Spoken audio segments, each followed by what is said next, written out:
بوڑھوں پر اللہ کا دردناک عذاب۔ اللہ تعالیٰ فرماتا ہے کہ جب میرے بندے کی عمر 40 سال ہو جاتی ہے تو میں اس کو 3 قسم کی بیماریوں سے محفوظ کر دیتا ہوں۔ پھر جب اس کی عمر 50 سال ہو جاتی ہے تو میں اس کی ماں اور بیوی کو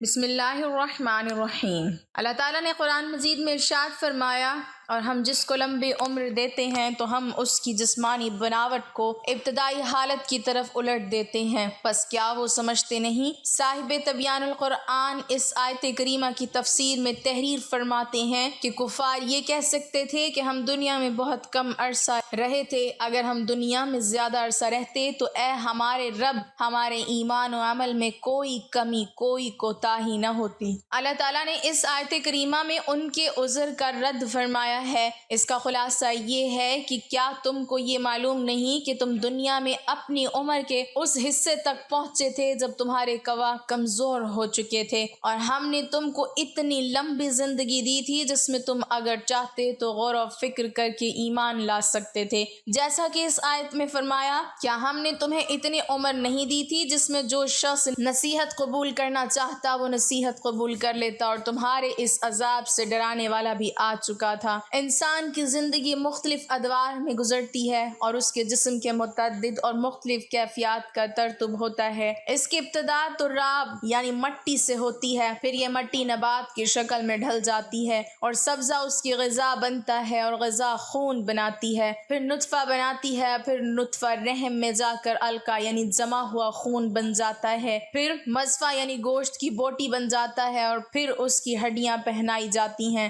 اور اس میں روح ڈالی جاتی ہے، اور جب ماں کے پیٹ میں بچے کی شکل مکمل ہو جائے تو اس کو جنین کہتے ہیں، جب وضع حمل ہو جائے تو اس کو ولید کہتے ہیں، ماں کا دودھ پینے لگے تو اسے رضیع کہتے ہیں، ٹھوس غذا کھانے لگے تو اس کو فطیم کہتے ہیں، کھیلنے کودنے کی عمر کو پہنچ جائے تو اس کو صبی کہتے ہیں، آنکھوں کو بھانے لگے تو اسے غلام کہتے ہیں، چہرے پر سبزہ پھوٹنے لگے تو اس کو مراہق کہتے ہیں، بلوغت کو پہنچ جائے تو اس کو بالغ کہتے ہیں، جوان ہو جائے تو شاب کہتے ہیں، پختہ عمر ہو جائے تو رجل کہتے ہیں، جب 30 سال کی عمر ہو جائے تو کہول کہتے ہیں، 40 سال کی عمر ہو تو شیخ کہتے ہیں، 60 سال کی عمر ہو تو شیخ فانی، اور عمر ڈھلتے ڈھلتے جب موت کی دہلیز تک پہنچ جائے، ہڈیاں کمزور ہو جائیں، جسم لاغر ہو جائے، حافظہ کمزور ہو جائے تو اس کو ارذل عمر کہتے ہیں، اور پھر اس کے بعد وہ میت ہو جاتا ہے، اور مرنے کے بعد پھر تراب یعنی مٹی ہو جاتا ہے، اور مٹی سے اس کی ابتدا ہوئی تھی اور پھر بالآخر مٹی بن جاتا ہے۔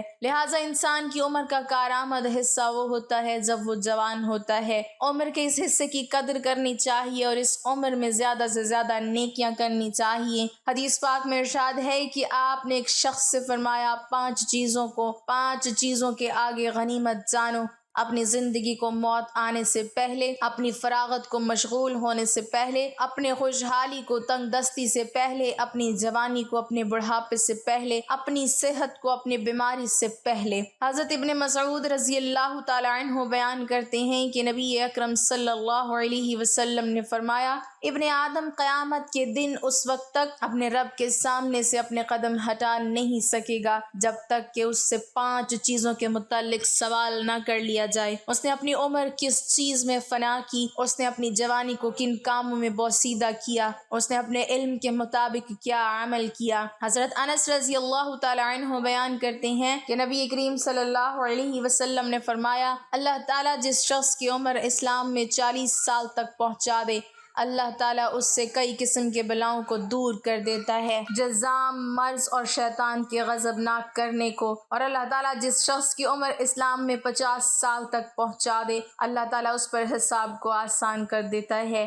عمر کا ہر حصہ اللہ کی نعمت ہے، لیکن ارذل عمر سے پناہ مانگنی چاہیے۔ اللہ تعالیٰ نے قرآن پاک میں ارشاد فرمایا، اور اللہ نے تمہیں پیدا کیا، پھر وہی تم کو وفات دے گا، اور تم میں سے بعض کو ارذل ناکارہ عمر کی طرف لوٹا دیا جاتا ہے تاکہ انجام کاروں حصول علم کے بعد کچھ نہ جان سکے۔ حضرت سعد رضی اللہ تعالی عنہ بیان کرتے ہیں کہ رسول اللہ صلی اللہ علیہ وسلم نمازوں کے بعد ان چیزوں سے پناہ طلب کرتے تھے: اے اللہ، میں بزدلی سے تیری پناہ میں آتا ہوں، اور میں اس سے تیری پناہ میں آتا ہوں کہ مجھے ارذل عمر کی طرف لوٹا دیا جائے، اور میں عذاب قبر سے تیری پناہ میں آتا ہوں۔ اس حدیث میں آپ نے ارذل عمر سے پناہ مانگی ہے، یہ ارذ العمر ہے۔ کیا اس بارے میں علامہ عینی لکھتے ہیں کہ ارذ العمر سے مراد یہ ہے کہ انسان اس قدر بوڑھا ہو کہ کمزور ہو کر اپنے بچپن کی ابتدائی حالت کی طرف لوٹ جائے، اس کی سماعت اور بصارت کمزور ہو جائے، اس کی عقل کام نہ کرے اور سمجھ میں کوئی بات نہ آئے، وہ فرائض کو ادا نہ کر سکے اور اپنے ذاتی کام نہ کر سکے، اپنی پاکیزگی اور صفائی کا خیال نہ رکھ سکے اور اپنے گھر والوں پر بوجھ ہو جائے اور وہ اس کی موت کی تمنا کرنے لگیں۔ اور اگر اس شخص کا گھر بار نہ ہو اور وہ بالکل تنہا ہو تو اس سے بڑی اور کیا مصیبت ہوگی۔ اللہ تعالیٰ ایسی عمر سے ہم سب کو محفوظ فرمائے۔ یہ عام لوگوں کا حال ہے کہ 40 سال کے بعد ان کا دور انحطاط شروع ہو جاتا ہے، ان کے اعصاب کمزور ہو جاتے ہیں، اور جن لوگوں پر اللہ کا خصوصی کرم ہوتا ہے جیسے علماء اور اولیاء اللہ، وہ 60 سال کے بعد بھی مضبوط اور توانا ہوتے ہیں اور ان کے حواس قائم رہتے ہیں۔ حضرت عطا نے حضرت ابن عباس رضی اللہ تعالیٰ عنہ سے روایت کیا ہے کہ سورۃ النحل کی آیت میں ارذ العمر کا جو تذکرہ ہے مسلمانوں کے لیے نہیں ہے۔ مسلمان کی عمر جس قدر زیادہ ہوتی جاتی ہے، اللہ تعالیٰ کے نزدیک اس کی عزت اور کرامت بڑھتی جاتی ہے اور اس کی عقل اور معرفت بھی زیادہ ہوتی جاتی ہے۔ اور حضرت اکرمہ رضی اللہ تعالیٰ عنہ نے کہا، جو قرآن عظیم کی تلاوت کرتا رہتا ہے وہ ارذ العمر کی طرف نہیں لوٹایا جاتا۔ ناظرین، ایک دفعہ ایک شخص حضرت علی رضی اللہ تعالیٰ عنہ کی خدمت میں حاضر ہوا اور ان سے سوال کیا اس نے کہ میرے بال سفید ہو جاتے ہیں، اس کا کیا مقصد ہے؟ حضرت علی رضی اللہ تعالیٰ عنہ نے فرمایا کہ جب حضرت آدم علیہ السلام زمین پر آئے اور وہ بوڑھے ہونے لگے اور ان کے بال بھی سفید ہونے لگے، اور جب پہلی مرتبہ حضرت آدم علیہ السلام نے اپنے بالوں کو سفید ہوتے دیکھا تو اللہ تعالیٰ سے عرض کی، اے میرے اللہ، میرے بال سفید کیوں ہو رہے ہیں؟ تو اللہ تعالیٰ نے فرمایا، بالوں کا سفید ہونا بڑھاپے، بزرگی اور تجربات میں فراوانی کی طرف اشارہ ہے۔ انسان کا بوڑھا ہونا انسان کو نفسیاتی خواہشات سے دور کرتا ہے اور اس بات کو واضح کرتا ہے کہ اس شخص کے پاس زندگی میں تجربات ہیں جس سے مشورہ لے کر آپ اپنے فیصلوں کو بہتر بنا سکتے ہیں۔ اس سے زیادہ بوڑھوں کے مشورے اللہ تعالیٰ زیادہ پسند کرتا ہے، یعنی کہ بوڑھوں کے پاس تو جو تجربات ہوتے ہیں وہ اچھا مشورہ دیتا ہے اور اللہ تعالیٰ بھی ان مشوروں کو پسند کرتے ہیں۔ اسی طرح بالوں کے احکامات کے حوالے سے آپ کو یہ بھی بتاتے ہیں کہ سفید بالوں اکھاڑنا چاہیے یا نہیں، یا پھر بالوں کو رنگ کرنا چاہیے یا نہیں۔ عمر بن شعیب رضی اللہ تعالیٰ عنہ سے روایت ہے کہ حضور اکرم صلی اللہ علیہ وسلم نے فرمایا، سفید بالوں کو نہ اکھاڑو کیونکہ بڑھاپا بالوں کا سفید ہونا مسلمانوں کے لیے نور ہے۔ جو شخص حالت اسلام میں بڑھاپے کی طرف قدم بڑھاتا ہے، جب کسی مسلمان کا ایک بال سفید ہوتا ہے تو اس کی وجہ سے اللہ پاک اس کا ایک گناہ مٹا دیتا ہے اور اس کی ایک نیکی لکھ دیتا ہے اور اس کا ایک درجہ بلند کر دیتا ہے۔ اسی طرح یہ حدیث مختلف کتابوں میں بیان کی گئی ہے، احادیث کی جو کتابیں ہیں ان میں بھی ان کو بیان کیا گیا ہے۔ اب وہ دوسری بات کرتے ہیں کہ سفید بالوں کو رنگنا چاہیے یا نہیں۔ بالوں کو رنگنا خضاب کہلاتا ہے۔ رسول اکرم صلی اللہ علیہ وسلم نے سفید بالوں کو رنگنے کا حکم دیا ہے۔ سیدنا ابو ہریرہ رضی اللہ تعالیٰ عنہ روایت فرماتے ہیں کہ رسول اکرم صلی اللہ علیہ وسلم نے فرمایا، بڑھاپا بالوں کی سفیدی کو خضاب کے ذریعے بدل ڈالو اور خضاب نہ لگانے میں یہودیوں کی مشابہت نہ کرو۔ اسی طرح ایک دوسری روایت ہے کہ آپ صلی اللہ علیہ وسلم نے فرمایا، یہودی اور نصرانی یعنی کہ عیسائی خضاب نہیں لگاتے، لہٰذا تم ان کے خلاف کرو، یعنی کہ خضاب لگاؤ۔ اسی طرح ایک اور جگہ بیان کیا گیا ہے کہ مہندی کا خضاب لگانا یا مہندی میں کوئی چیز ملا کر سفید بالوں کو رنگ کرنا بھی جائز ہے۔ زرد خضاب لگانا بھی ٹھیک ہے۔ سیدنا ابن عمر رضی اللہ تعالیٰ عنہ سے روایت ہے کہ رسول اکرم صلی اللہ علیہ وسلم دم دباغت دیے ہوئے اور بغیر بال کے چمڑے کا جوتا پہنتے تھے اور اپنی ریش یعنی کہ داڑھی مبارک پر آپ ورش جو ایک گھاس ہے جو یمن کے علاقے سے ملتی ہے اس کے ذریعے اور زعفران کے ذریعے رنگ لگاتے تھے۔ مہندی لگانا جائز کہا جاتا ہے، لیکن کچھ علماء کے نزدیک کہا جاتا ہے کہ رنگ لگانا جائز نہیں ہے، یعنی کہ مہندی تو لگائی جا سکتی ہے لیکن جو آج مختلف قسم کی پروڈکٹس سامنے آ چکی ہیں، کیمیکلز جو ہیں جن سے رنگ لگایا جاتا ہے، جو آپ کی جلد پہ بھی لگ جاتے ہیں اور اگر اس کو جلدی نہ اتارا جائے تو آپ کی وہاں سے جلد بھی کالی دکھائی دیتی ہے۔ اسی طرح حدیث سے معلوم ہوتا ہے کہ آپ صلی اللہ علیہ وسلم نے بعض دفعہ سرخ اور زرد خضاب لگایا ہے۔ احادیث میں حضور اکرم صلی اللہ علیہ وسلم کی بالوں کو رنگنے کا بھی ذکر ہے۔ اسی طرح سفید بالوں میں سیاہ خضاب لگانا جائز ہے یا نہیں، اس حوالے سے بھی آپ کو بتاتے ہیں۔ سیدنا جابر بن عبداللہ رضی اللہ تعالیٰ عنہ سے روایت ہے کہ فتح مکہ کے دن سیدنا ابوبکر صدیق کے والد ابو قحافہ کو لایا گیا۔ ان کے سر اور داڑھی کے بال بالکل سفید تھے۔ حضور اکرم صلی اللہ علیہ وسلم نے فرمایا اس کا رنگ بدلو اور کالے رنگ سے بچو۔ اسی طرح ایک اور روایت ہے کہ سیدنا عبداللہ بن عباس رضی اللہ تعالیٰ عنہ سے روایت ہے کہ رسول اکرم صلی اللہ علیہ وسلم نے فرمایا ایسی قومیں آخر اس زمانے میں آئیں گی جو کبوتر کی پپوتوں کی طرح کالے رنگ کا خضاب کریں گی، وہ جنت کی خوشبو تک نہ پائیں گی۔ اس سے یہ واضح ہوتا ہے کہ کالا رنگ نہیں کرنا چاہیے، جو مختلف مہندی وغیرہ ہے وہ لگا لینی چاہیے۔ سیدنا ابن عمر رضی اللہ تعالیٰ عنہ سے روایت ہے کہ رسول اکرم صلی اللہ علیہ وسلم نے غزہ سے منع کیا ہے۔ غزہ کی 4 اقسام ہوتی ہیں۔ سب سے پہلے یہ کہ سر کے بال سارے نہ منڈوانا بلکہ جگہ جگہ سے پھٹے ہوئے بادلوں کی طرح ٹکڑوں میں منڈوانا، جبکہ دوسری جو ہے وہ یہ ہے کہ درمیان سے سر کے بال منڈوانا اور اطراف سے بال چھوڑ دینا، جبکہ تیسری یہ ہے کہ اطراف منڈوانا اور درمیان سے سر کے بال چھوڑ دینا، جبکہ چوتھی یہ ہے کہ آگے سے بال منڈوانا اور پیچھے سے چھوڑ دینا۔ جو آج ہم مختلف فیشنز دیکھتے ہیں، مختلف سٹائلز دیکھتے ہیں جو مغرب سے ہمارے معاشرے میں آتے ہیں، ان سے منع کیا گیا ہے۔ علامہ ابن تیمیہ رحمۃ اللہ علیہ فرماتے ہیں کہ عدل و انصاف قائم کرنے کے لیے اللہ اور اس کے رسول اکرم صلی اللہ علیہ وسلم کی کمال صحبت اور شفقت سے انسانی جسم میں بھی عدل کا خیال رکھا کہ سر کا بعض حصہ منڈوا کر اور بعض حصہ ترک کر کے سر کے ساتھ بے انصافی نہ کی جائے، بالوں سے کچھ حصہ سر کا ننگا کر دیا جائے اور کچھ حصہ ڈھانپ لیا جائے، یہ ظلم کی ایک قسم ہے۔ اسی طرح سیدنا ابن عمر رضی اللہ تعالیٰ عنہ سے روایت ہے کہ نبی اکرم صلی اللہ علیہ وسلم نے ایک بچے کو دیکھا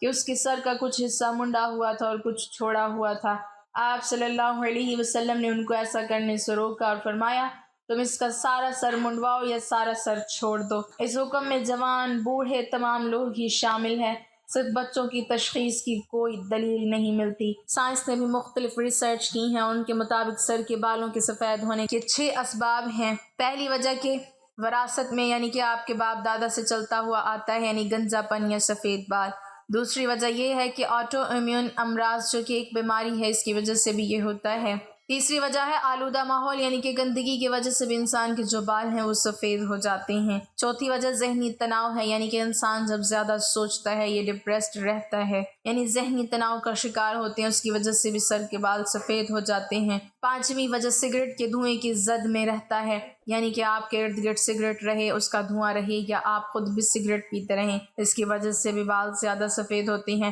چھٹی وجہ یہی ہے کہ عمر کی وجہ سے بال سفید ہوتے ہیں۔ حضرت ابو ہریرہ رضی اللہ تعالیٰ عنہ فرماتے ہیں کہ میں نے حضرت محمد صلی اللہ علیہ وسلم کو فرماتے ہوئے سنا ہے کہ جس مسلمان کے سفید بال ہوں وہ اپنے سفید بالوں کو نہ اکھاڑے، کیونکہ قیامت کے دن سفید بال بندے کے لیے نور بن کر ظاہر ہوں گے۔ سفید بالوں کے بدلے اللہ تعالیٰ جتنی تعداد میں سفید بال ہوں گے، سفید بال کے حساب سے اس بندے کی نیکیوں میں اضافہ کر دے گا، اور ایک ایک بال کے بدلے اس کے گناہوں کو مٹا دیا جائے گا۔ یحییٰ بن سعید سے مروی ہے کہ میں نے سعید بن مسیب کو یہ فرماتے ہوئے سنا ہے کہ حضرت ابراہیم علیہ السلام دنیا میں سب سے پہلے فرد ہیں جس نے اپنے مونچھوں کو کاٹ دیا، اور آپ علیہ السلام جب بڑھاپے کو پہنچے تو آپ علیہ السلام کے سفید بال ہو گئے، تو آپ علیہ السلام نے اللہ تعالیٰ سے پوچھا اے میرے مالک یہ کیا ماجرا ہے؟ اللہ تعالیٰ نے آپ علیہ السلام کو جواب دیا اے میرے دوست یہ میری رحمت ہے، بالوں کے سفید ہونے سے انسان کی شان و شوکت، عزت و وقار بڑھ جاتا ہے اور تمام برے کاموں سے بچنے کی علامت ہے۔ حضرت ابراہیم علیہ السلام نے عرض کیا اے میرے مولا یہ تو تیری بڑی شان ہے،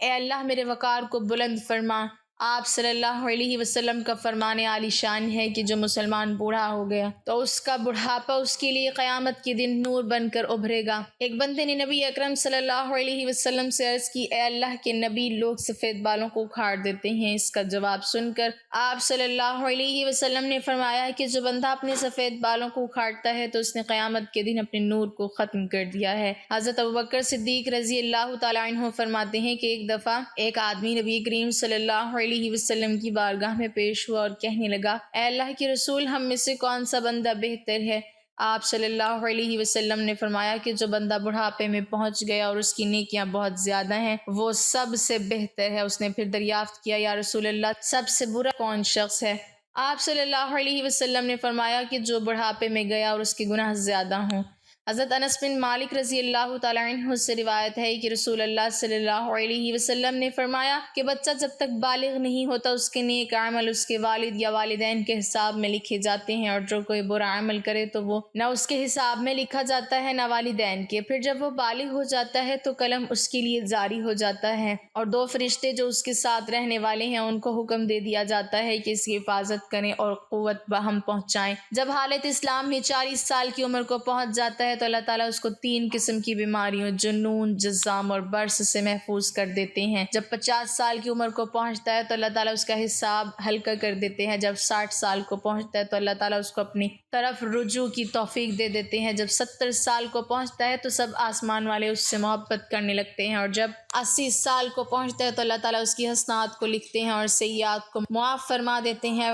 پھر جب 90 سال کی عمر ہو جاتی ہے تو اللہ تعالیٰ اس کے سب اگلے پچھلے گناہ معاف فرما دیتے ہیں، اور اس کو اپنے گھر والوں کے معاملے میں شفاعت کرنے کا حق دیتے ہیں اور اس کی شفاعت قبول فرماتے ہیں، اور اس کا لقب امین اللہ اور اسیر اللہ فی الارض یعنی زمین میں اللہ کا قیدی ہو جاتا ہے، کیونکہ اس عمر میں پہنچ کر عموماً انسان کی قوت ختم ہو جاتی ہے، کسی چیز میں لذت نہیں رہتی، قیدی کی طرح عمر گزارتا ہے، اور جب ارذل عمر کو پہنچ جاتا ہے تو اس کے تمام وہ نیک عمل نامہ اعمال میں برابر لکھے جاتے ہیں جو اپنی صحت و قوت کے زمانے میں کیا کرتا تھا، اور اگر اس سے کوئی گناہ ہو جاتا ہے تو وہ لکھا نہیں جاتا۔ حضرت جابر رضی اللہ تعالیٰ عنہ سے مروی ہے کہ آپ صلی اللہ علیہ وسلم نے فرمایا ہے کہ حضرت جبرائیل علیہ السلام ابھی میرے پاس آئے اور فرمایا کہ قسم ہے مجھے اللہ تبارک و تعالیٰ کی جس نے آپ کو حق کو سچ کے ساتھ بھیجا ہے، ایک آدمی نے 500 سال تک سمندر میں ایک پہاڑ کے اوپر رہ کر اللہ تعالیٰ کی عبادت میں گزار دیے۔ یہ پہاڑ تقریباً 30 مربع میل پر مشتمل ہے۔ یہ پہاڑ کئی سینکڑوں میل میں پھیلے سمندر کے اندر واقع ہے۔ اللہ تبارک و تعالیٰ نے اس بندے کے لیے اس پہاڑ پر میٹھے پانی کا چشمہ عطا کر دیا جس کی دھار ہاتھ کی انگلی کے برابر ہے۔ اس پہاڑ کے پاس ایک انار کو اگا دیا جس پر ہر دن ایک انار لگ جاتا تھا۔ وہ بندہ پہاڑ سے نیچے آتا، انار سے پیٹ بھرتا، پھر وضو کرتا اور اللہ تعالیٰ کی عبادت میں مصروف ہو جاتا۔ جب اس نے ایک بندے کی موت کا وقت آیا تو اس نے اللہ سے دعا کی، اے اللہ میری موت سجدے کی حالت میں آئے اور میرے جسم کو پاک صاف جگہ پر محفوظ کر دیا جائے، اور جب قیامت کے دن دوبارہ مجھے زندہ کیا جائے تو سجدے کی حالت میں زندہ کیا جائے۔ اللہ تعالیٰ نے اس کی اس خواہش کو پورا کر دیا۔ ہم آسمانوں پر جاتے اور زمین پر اترتے وقت اس کو سجدے کی حالت میں ہی دیکھتے ہیں۔ روز قیامت جب اس شخص کو اللہ تعالیٰ کی بارگاہ میں پیش کیا جائے گا تو اللہ تبارک و تعالیٰ اس کو فرمائے گا کہ اے میرے بندے میری رحمت سے جنت میں چلے جاؤ۔ تو یہ بندہ سوال کرے گا، اے اللہ میرے نام اعمال کی وجہ سے مجھے جنت میں کیوں نہیں بھیجا جا رہا؟ 2 بار یہی قصہ ہوا، پھر اللہ تعالیٰ فرمائے گا جا بندے میری رحمت سے جنت میں چلے جا۔ پھر بندہ کہے گا، اے اللہ میرے اعمال کی وجہ سے مجھے جنت کیوں نہیں عطا کی جا رہی؟ تو اللہ تعالیٰ اسے فرمائے گا کہ تجھے جو نعمتیں میں نے عطا کی ہیں اس کا اور تیرے عمل دونوں کا حساب کتاب ہوگا۔ صرف آنکھ کی نعمت سے اس کے 500 سال کے سارے کیے گئے نیک اعمال ختم ہو جائیں گے، اور باقی سارے جسم کے اوپر جو احسان ہوں گے وہ زیادہ ہوں گے۔ اللہ تعالیٰ فرمائے گا کہ اس بندے کو جہنم میں ڈال دو۔ جب اس کو جہنم میں لے جانے کے لیے پکڑا جائے گا تو وہ بندہ کہے گا، اے اللہ مجھے اپنی رحمت کے ذریعے جنت میں بھیج دو۔ اللہ تعالیٰ فرمائے گا کہ میرے اس بندے کو ادھر لاؤ۔ جب اس کو لایا جائے گا تو اللہ فرمائے گا کہ تجھ کو پیدا کرنے والا کون ہے؟ وہ بندہ کہے گا، اے اللہ آپ ہی مجھے دنیا میں زندگی دینے والے ہیں۔ پھر اللہ تعالیٰ فرمائے گا تجھ کو 500 سال تک زندہ رکھ کر عبادت کی توفیق دینے والا کون ہے؟ وہ جواب دے گا، یا اللہ آپ نے ہی مجھے زندہ رکھا اور عبادت کی ہمت دی۔ اللہ تعالیٰ فرمائے گا کہ تجھے سمندر میں پہاڑ کے اوپر کس نے پہنچایا اور وہاں پانی اور انار مہیا کرنے والا کون ہے؟ وہ بندہ جواب دے گا، یا اللہ آپ نے ہی مجھے سب کچھ عطا کیا ہے۔ اللہ تعالیٰ فرمائے گا کہ تیرے کہنے پر ہی میں نے تیری جان سجدے کی حالت میں نکالی اور سجدے کی حالت میں دوبارہ ڈالی، یہ سب میری رحمت کی وجہ سے ہی ہوا ہے، میں اب بھی تجھے اپنی رحمت کی وجہ سے ہی جنت میں داخل کر رہا ہوں۔ حضرت جبرائیل علیہ السلام نے فرمایا، اے اللہ کے نبی دنیا آسمان میں جو کچھ بھی ہے وہ اللہ تعالیٰ کی رحمت ہے۔ اللہ تعالیٰ ہمیں بھی اپنی رحمت کے سائے میں رکھے اور ہمیں اپنی رحمت سے جنت عطا فرمائے، آمین۔ ناظرین کمنٹ باکس میں ایک بار صلی اللہ علیہ وسلم ضرور ٹائپ کریں۔